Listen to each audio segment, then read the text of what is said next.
I'm not gonna lie to you. I have two Adams in here, so we'll refer to top dude as Ad and you, Mr. Carolla, as Adam. But this is the truth. When I saw this on the list and I was like going on this long 4-hour drive, I was like, I got to listen to this Graham Parsons record. And I was like searching for hours to try to find this Graham Parsons record. And then I finally stopped at a rest stop because I couldn't find it. Looked it up. I was like, who the fuck is Graham Parker? This is the first time I've ever heard of this guy. But what's funny is all of the songs I feel like I've heard before. Yeah, well, Graham Parker, probably a little out of your demo, but English guy. I think this record came out in '79. It's called Squeezing Out Sparks, just so people know. He was what they called new wave back then. It was like Graham Parker and the Pretenders and lots of bands like of that ilk, sort of before the mid '80s stuff, where it all kind of turned to junk at a certain point with the kind of synth-sonic, Flock of Seagulls crap. Dude, don't shit on Flock of Seagulls, bro. There's a time and place when you need to hear that at a roller rink in like a Karate Kid type movie. If it was limited only to roller rinks, I would sign off on Flock of Seagulls. Were you into that? Were you what were you listening to? Because how old are you? Do you mind me asking? I'm 57. You're 57. Okay. So in 1979, I was born in November 79. But what are you listening to before hearing this band? Do you get into this band through what I found out is that the Rumour worked with the Clash. So I know the Clash are popular. They're cool. How did you discover suddenly Graham Parker? So, I was always into stuff that was a little off the beaten path. I just thought it'd be more interesting to find, it's like I didn't want to go to Domino's. I want to find my own pizza parlor on the corner that less people knew about. I was just always kind of like stuff that was a little bit different. I knew that the bands that were popular at the time, REO Speedwagon and Led Zeppelin and, all these big bands that everyone knew about. I knew I could always hear them. I knew they were always on the radio. I knew that they're kind of ubiquitous. They were just sort of everywhere. But I thought, well, let's take a little deeper dive. Let's try to find some artists that are a little off the beaten path.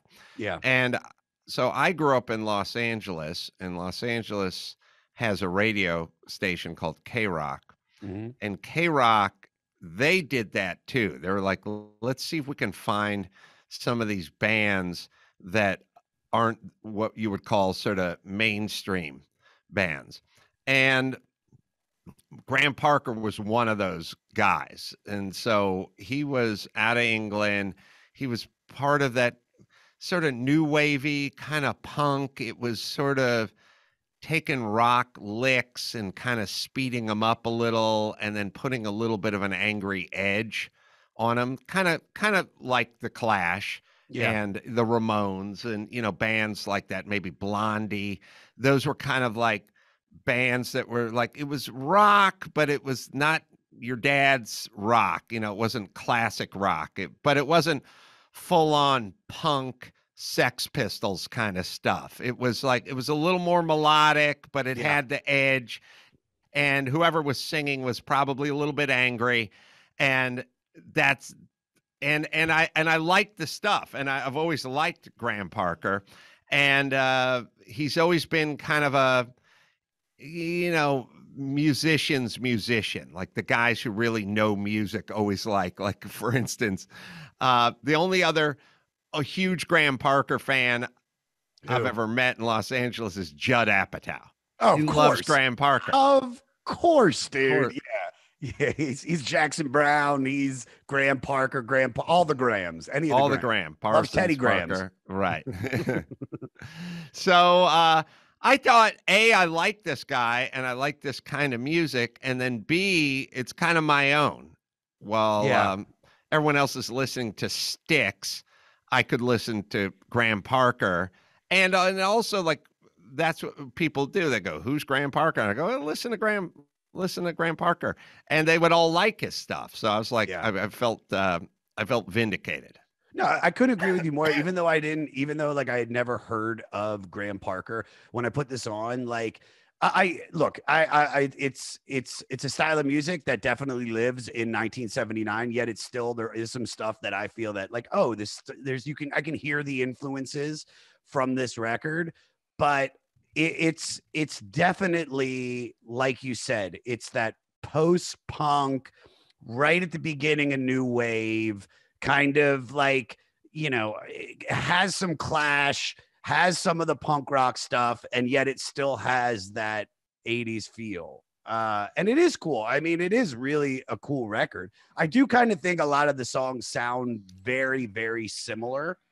Um, but at the same time, like I said, it's like you listen to this and this takes you back to that era. So I mean, you're listening to this. Where did you get this record the first time, and like, and was it just from the K Rock and that's where it lived, or you went out and bought this record?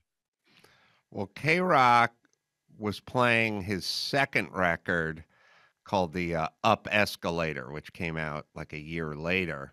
And Mhm. I heard some of the songs off of the Up Escalator, and I thought, oh, I like this guy, so I got that album. Now, I was very poor, and my family was very poor, and buying a record album was like a big ticket item in the Carolla house. Like, it's not like Yeah. anyone gave me $6 and told me to go buy it. It was like you had to pick and choose. So I had a friend named Alex who was a year older than me, and he was kind of interesting, smart guy, and he had a Graham Parker album, and he had this album.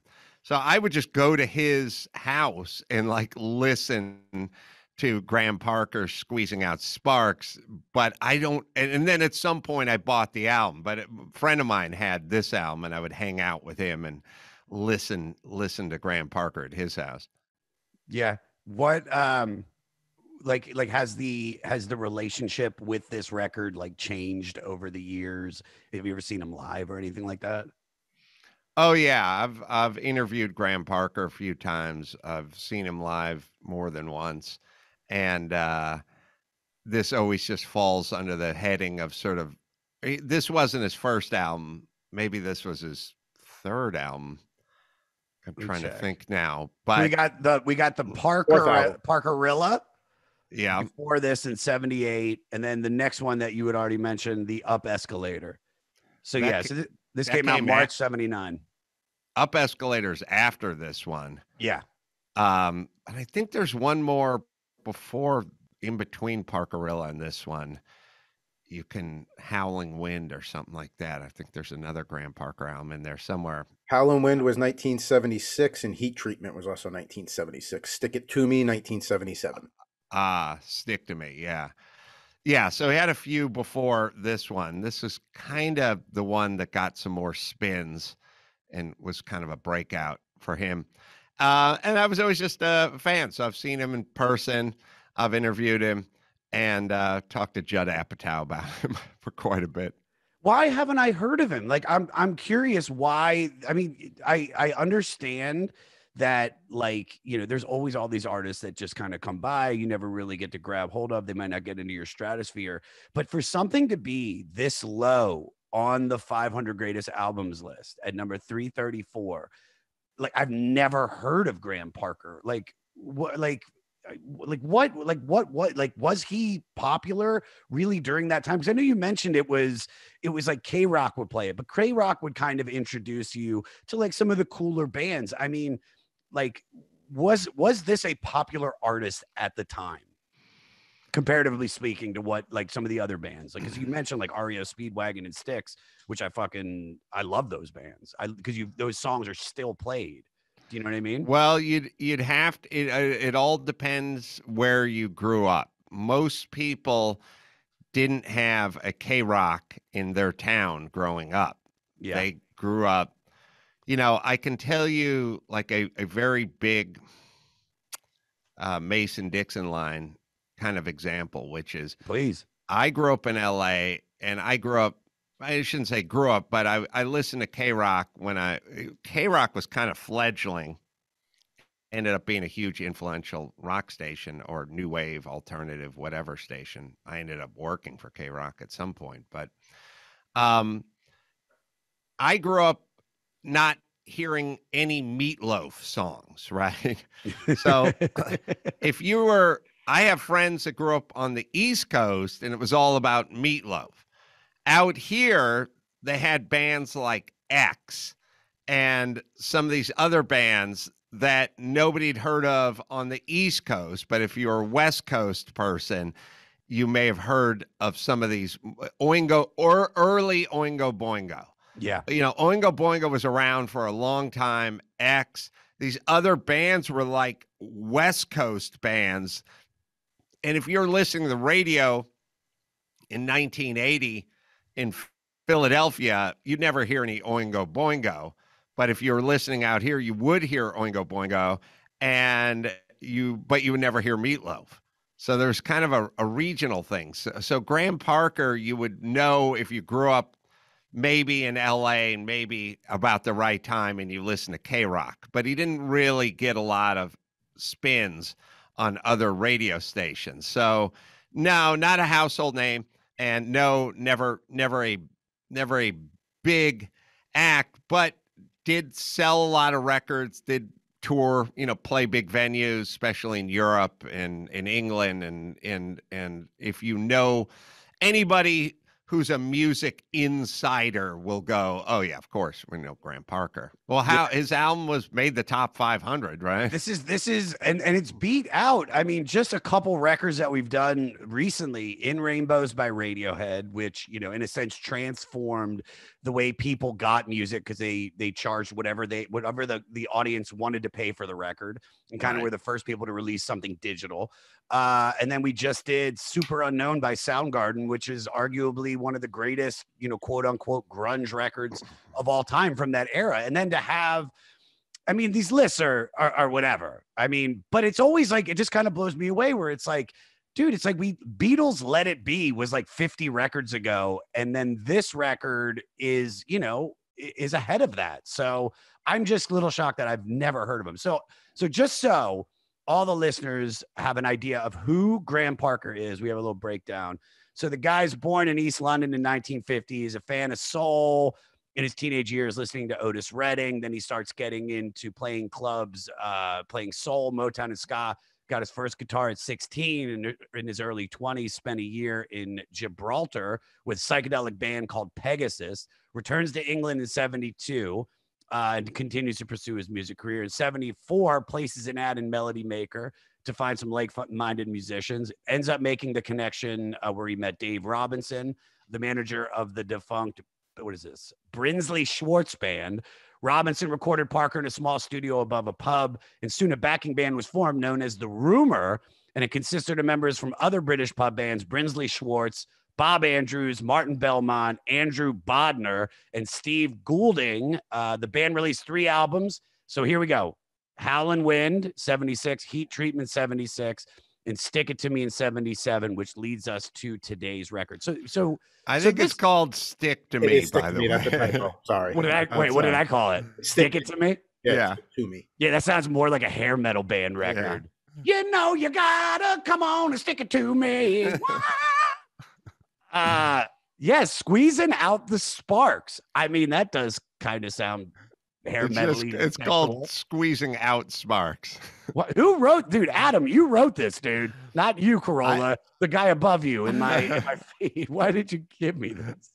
I'm just fucking this all up. Well, no, I think you're lending authenticity and credence to the statement that you don't know who Graham Parker is. Dude, I have no idea who this dude is, and I'm so sorry. I have listened to the album 9 times, though, so I feel like I know the music pretty well. But it's also funny that this is, you kept talking about at a California radio station played this record, and yet this dude, this is Britpop. I mean, are you into a lot of British bands? Well, I like the Clash, I there was a kind of an interesting thing. I never thought about it, but when the Beatles hit, when the Beatles hit big, there ended up being a lot of American bands that ended up being like Beatles bands that you thought were British bands. You know, I don't know, Paul Revere and the Raiders and stuff like that. They had these bands that you listen to some of these mid 60s American bands and you think they're from England because it became a trend, you know? And when this British, I mean, David Bowie was kind of a part of this, but when this sort of British stuff hit in the late 70s and the early 80s, it gave birth to like the Pretenders and the Ramones. Like I thought the Pretenders were an English band, you know, but they're not really an English band. Chrissie Hynde is from Ohio, you know, but a lot of them went to England and worked in England and picked up a lot of the flavor of England. And even like the Ramones seemed like a British punk band, you know, back in the day. So there was a weird kind of a secondary British invasion that took place in the late 70s. And guys like Graham Parker were a part of that. I mean, like I said, I hear the influences of all the shit that's coming out of England. I mean, this guy's voice, I mean, tell me if I'm wrong, if you don't agree, but he's got a very Elvis Costello-y style of singing. Right. Forgot about Elvis Costello. Yes. Elvis Costello's what led a lot of that sound and a lot of that temperament. Yeah, this is just like one long like pump it up Elvis Costello song, but like I'm not taking anything away from this record because I did enjoy it. So before we go into the little breakdown about this record, or should we just read where he's at? All right, let's read where he's at, and then I want to get your thoughts on what you're drawn to. All right, so just so everybody knows, because I've fucked up all the other titles, Squeezing Out Sparks. This is his fourth record, released March '79. Whereas Parks' previous albums were notable for their strong soul influences, with many prominent tracks and singles, including a horn section. On Squeezing Out Sparks, producer Jack Nietzsche favored a rawer sound. Coincidentally, popular punk band The Clash were undergoing a reverse process, trying to expand their musical arrangements. And if that is Sandinista compared to London Calling, I completely agree with that. Therefore, the Rumour's rhythm and blues session players went to record all the horn parts in the Clash's third and praise record, London Calling. Parker explained the recording process in an interview, saying the album took 11 days to record. It took 2 days to get the studio working because it only had been used by Acker Bilk, who's a British clarinetist, and things like that. The third day, we managed to play a song, and Jack said, "Come and listen to this." There was just this big mess coming out. So Jack and I went up to his hotel room, and I told him we wanted to get back to fundamentals, but we didn't know how to. I said, "Jack, you got to say what you think." He was a bit paranoid about criticizing the band, and I said to him, "Jack, we're English. We sneer, we're cynical, we're miserable, but we really don't mean it." Summing up the album, Parker stated, "Squeezing Out Sparks didn't have as much roots or swing, but there was no horn section on it. The songs were just great." Okay, so that's a little breakdown of the recording process on this. So I haven't heard the previous stuff. Would you say that the other stuff is more like soul and Otis Redding-y? Yeah, if you find the song, for instance, Heat Treatment. Find us at Adam. He's looking it up. No, you'll hear a big horn driven song that's got kind of a soul sort of Motowny kind of sound to it, which predated this, and then at some point this is getting back to more of a stripped down.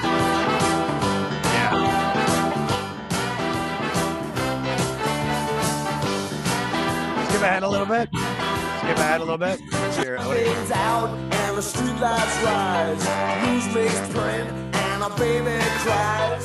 That's when you might find okay. me on a date. All right, kill it. Yeah. I can definitely hear. I mean, the horns are extremely prominent and definitely has much more of a swing than this, where I'd say this is much more like, this is like we said, like it's Elvis Costello rock, but it's like, still has that punk influence. So Yeah. what is it about this record that you're really drawn to? Like, what are you drawn to Graham about? Which songs or which? Whatever. I mean, just like what's I cool about liked him to you? him. Well, I liked him in that he was like kind of unconventional. His voice was kind of unconventional. Like it wasn't a great singing voice, but it was like a unique singing voice, and it was kind of his own, like a kind of a signature voice. I liked his lyrics. He was kind of sometimes funny, but kind of pissed off, kind of cynical, and had interesting themes. Like I'm looking up at the list here. Like if you take a song like "Nobody Hurts You," it's like nobody hurts you quite like yourself, basically, is a song. And I'm like, yeah, he's right. Like he's not singing about some girl he's trying to get back and he's sorry and he found her diary underneath a tree and he started reading about her horse. He was like, he's delving into some psychological stuff that I always thought was kind of interesting. Yeah, you talked about the girls. I mean, he does, has a song dedicated to all the local girls, and that's track 2, referring to the girls in his hometown, not the girls in someone else's town. I mean, I can imagine like British pub girls. I mean, they fucking party, dude. Yeah, he's got it. Cut number 4 is called "You Can't Be Too Strong," and it's about abortion.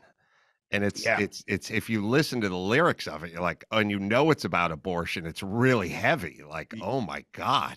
So he wrote this in his parents' home after coming home from a Reckless Eric concert that he made a guest appearance in.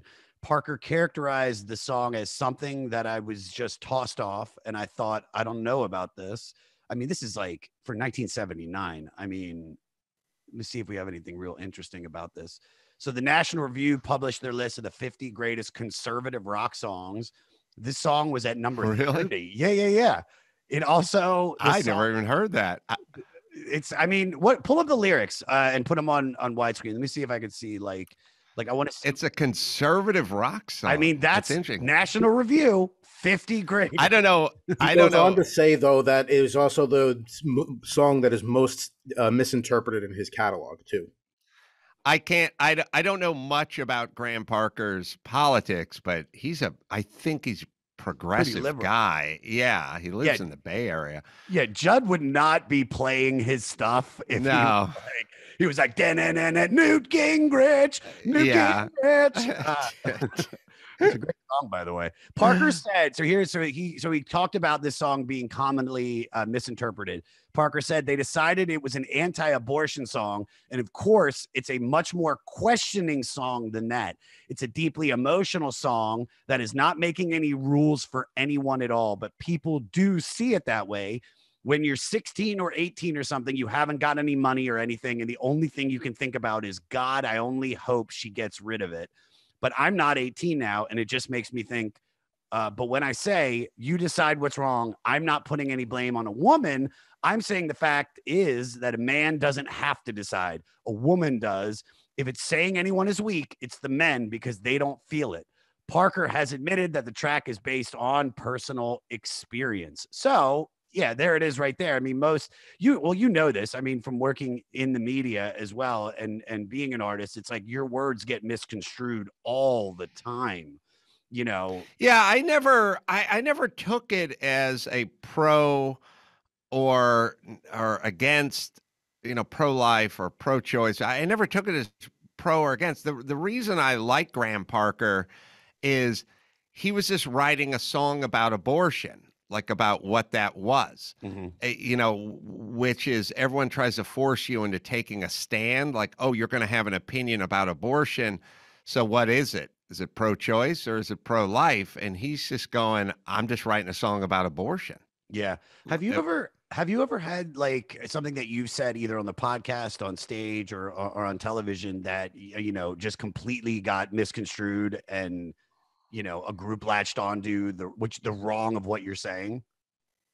Oh yeah, sure. Happens all the time. Do you have one example you can tell us? That's the new world order.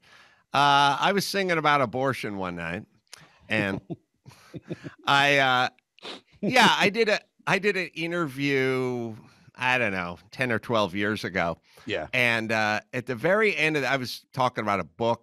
I think it was in 50 Years We'll All Be Chicks. It was a book I wrote about 10 or 12 years ago. And I turned out to be right, by the way. But I was doing this interview, and at the very end of the interview, the guy said, who's funnier, men or women? And I said, men are funnier. But, Sarah Silverman and Kathy Griffin are funnier than anyone I went to high school with. I mean, Yeah. there's tons of funny women, but there's more funny men because men are trying to get laid. Yes. And that's, 100%.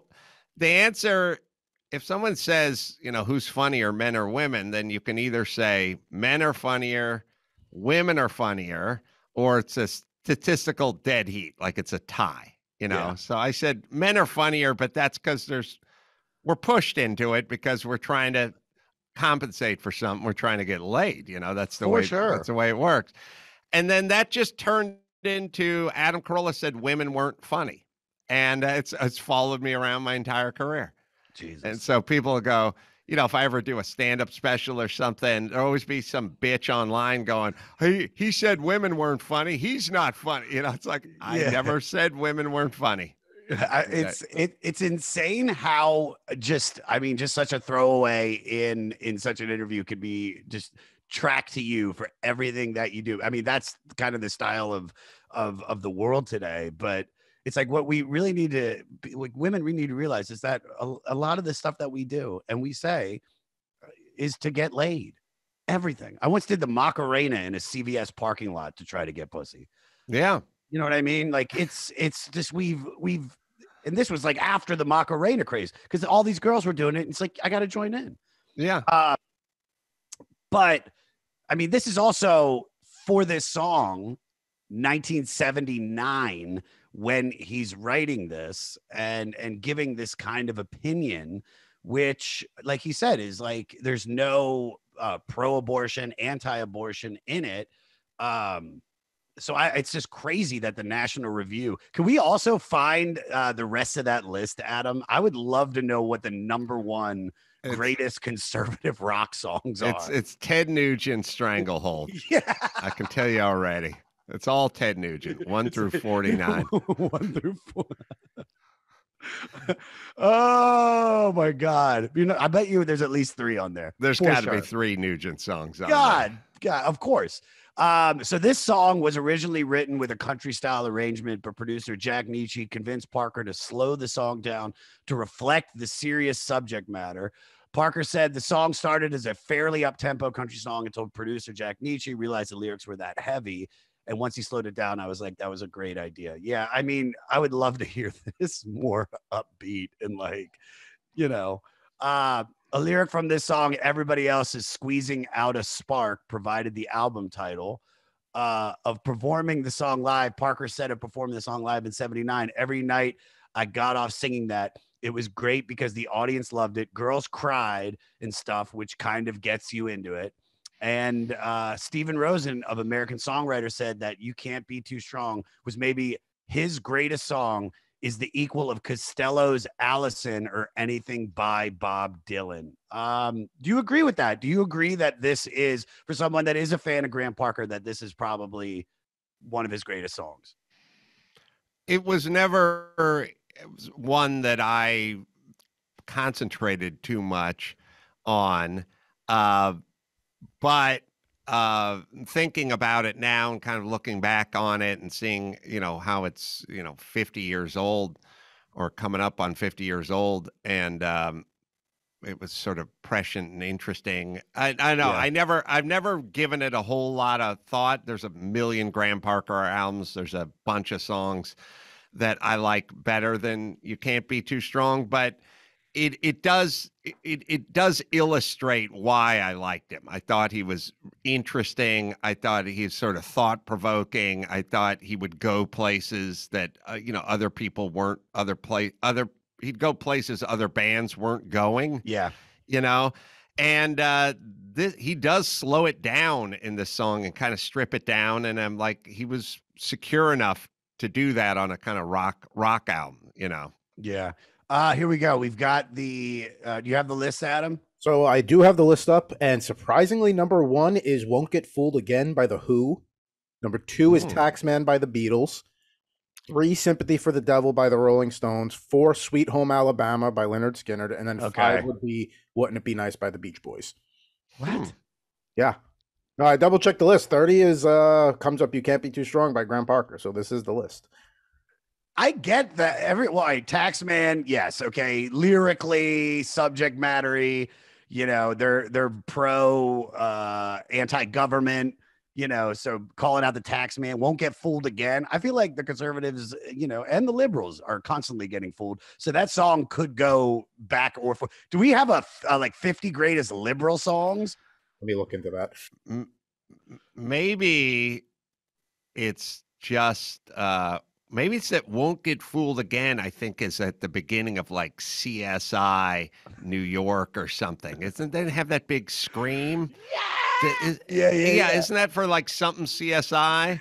You know, and 9 of them, yes.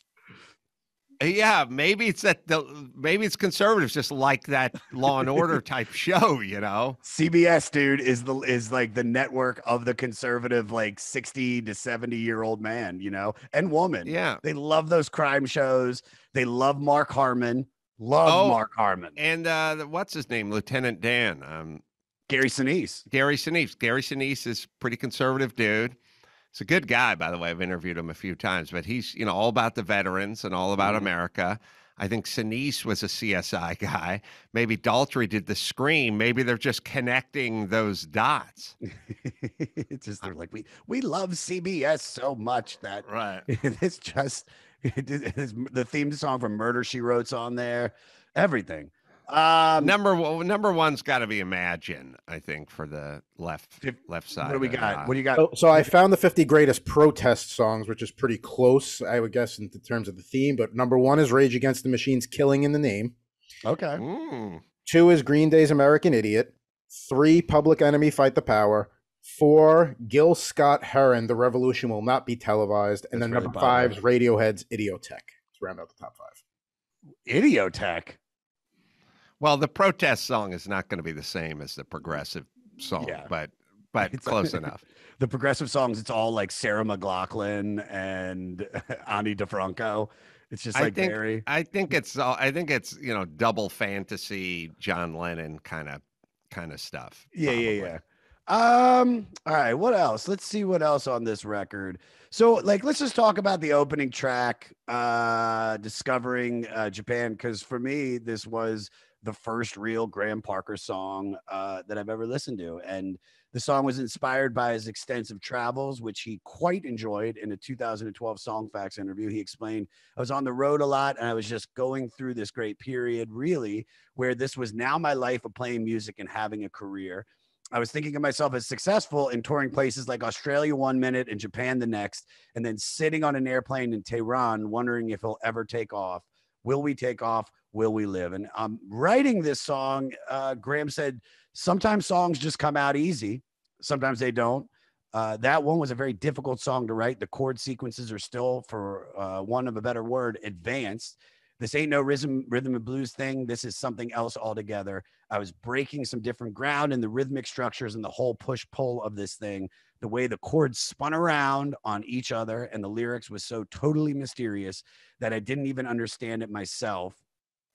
And this was the second single released off the record in the UK 2 months after the album came out. I thought this was a great song. I thought this was the perfect way to open the album. I don't know what else off of this record you could open the album with.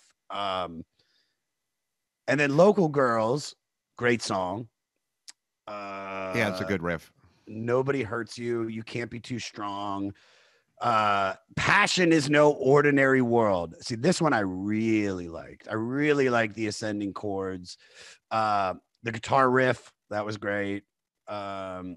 Lyrically, the song was described by writer Jeff Cabin as railing against artificially and false emotions.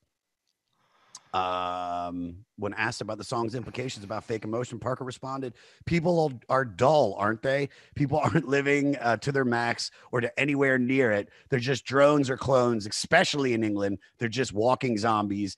They believe what the TV tells them. They're just put in a direction and led there." So just even what we've listened to from the first half of the record, I mean, a lot of those themes are really present in what's going on in the world today. Do you have thoughts on any of that? I mean, just on the idea that people are, are dull or, or aren't living into their potential. Yeah, I mean, I think that I was attracted to this kind of material because I thought some of the bands and some of the music and some of the artists were kind of dull. So Graham Parker was more interesting to me, and a lot of people weren't that interesting to me. And I think he was right. But he's kind of cynical, but he's like way too many people just putting too much mayonnaise on too much white bread and eating the same thing for lunch every day. And Yeah, life is more interesting than that. Let's explore it a little bit. And I felt like that was kind of what I was doing with his music. If you look at what everyone else in my high school was listening to in 1980, I was the only one listening to Graham Parker because I just thought it was more interesting and there was more out there. yeah. I mean, REO Speedwagon, Styx, a lot of those bands that you mentioned, like, I mean, more of them are considered like corporate rock, where it's like it's a formulaic strategy. They're all just kind of imitating what's popular at the time and what will sell. And this kind of comes across as a little bit more, I don't know, in your face, like a little bit heavier for sure. And kind of coming off all of the punk that like we talked about earlier. This is definitely much more experimental. I mean, and it's crazy. So what are you, like 7? You said you were about 12, 13, 14 years old when this came out? I was probably like 14, 15 when this came out. Which is like, it's just a little bit, I mean, for a 14, 15-year-old, I guess you could already say it's like where you're going against the grain. You're like, well, if everybody's listening to this, I'm going to listen to this. In terms of comedy, did you gravitate towards like much more interesting comedy at a young age than opposed to what was popular at the time? It's hard to tell because when I was, excuse me, when I was growing up, George Carlin was big and Richard Pryor was big, and there were a lot of big acts who were mainstream and interesting, So it wasn't like REO Speedwagon was singing about they're going to keep on loving you because it's the only thing they want to do.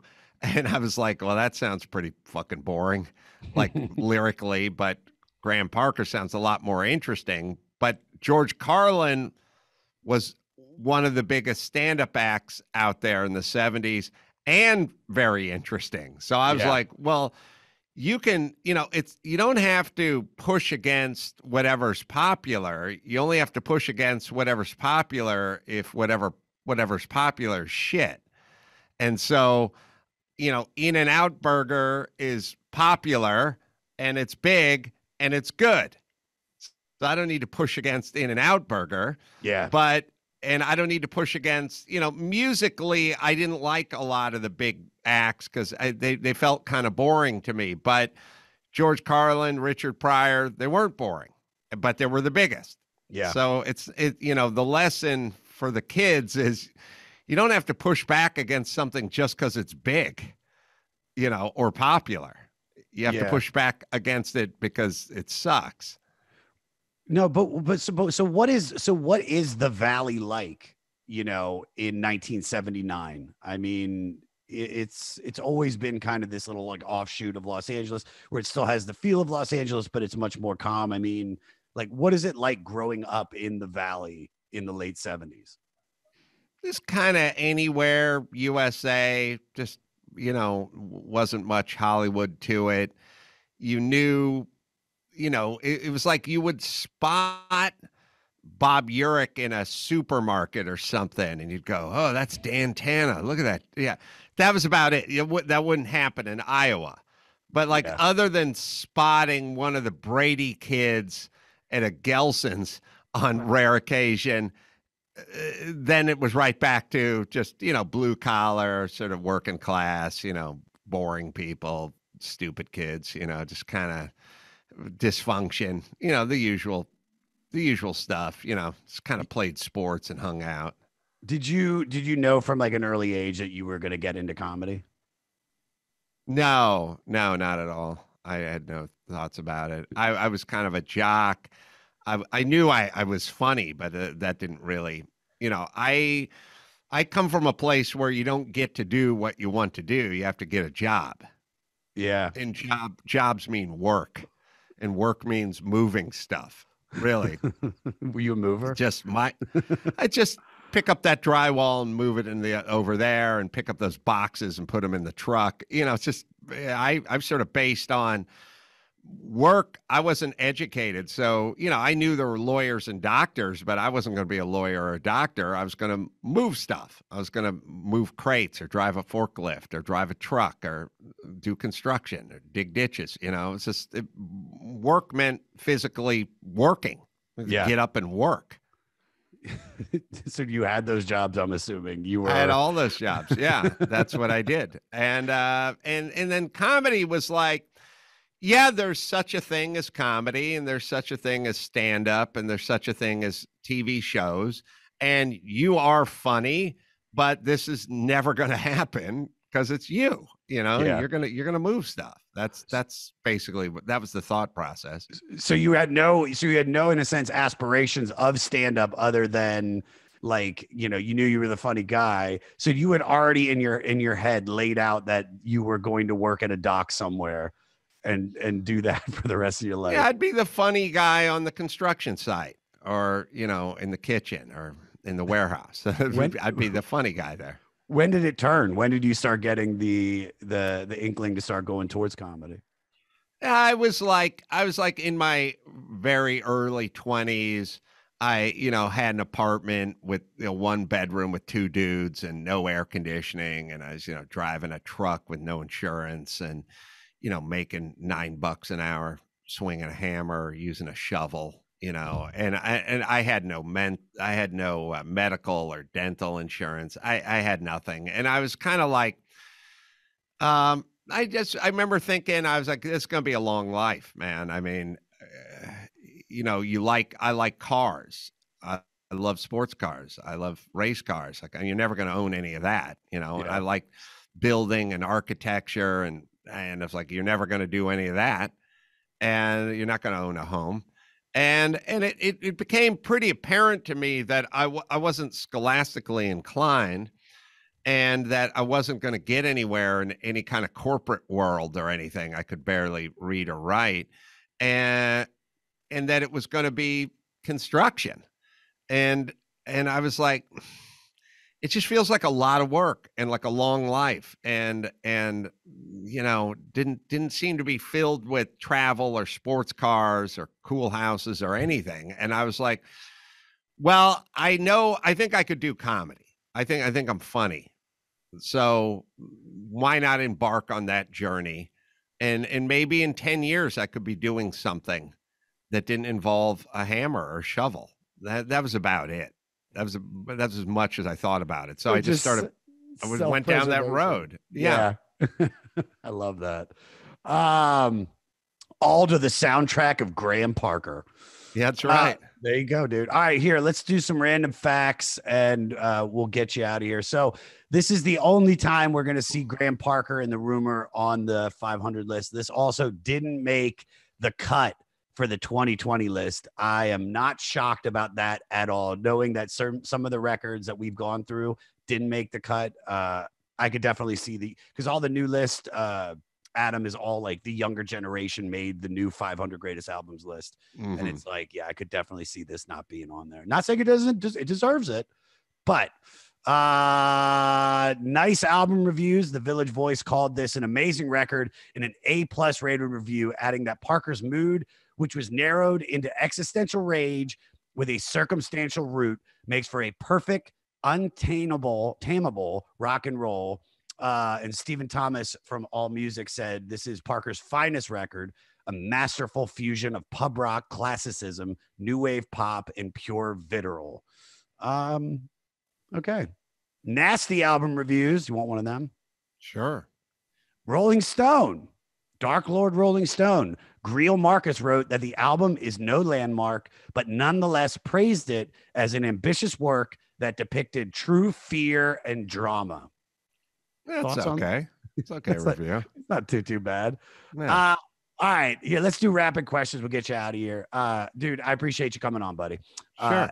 And I am glad that I got to experience Graham Parker and the Rumour's finest record. Favorite song on the record, Adam? Well, the song I heard first was Saturday Night Is Dead, and I just love that song. It's just a straight rock song. So I'll go with Saturday Night Is Dead. Lyrically it's not great. I mean, it's fine. It's not, Nobody Hurts You or Can't Be Too Strong, but it's just got a good up-tempo rock riff to it. So Saturday Night Is Dead would be my vote. Your favorite. All right. Lee's favorite song on the record. Probably Waiting for the UFOs. I never really cared for that song. Yeah, it's mine too. All right.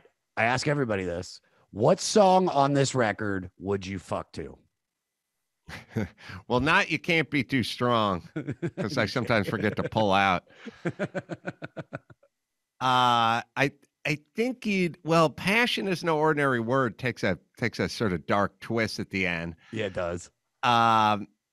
Protection is there's a great line in Protection, if you've heard that song, where he goes, "It's not the knife through the heart that tears you apart, it's the thought of someone sticking it in."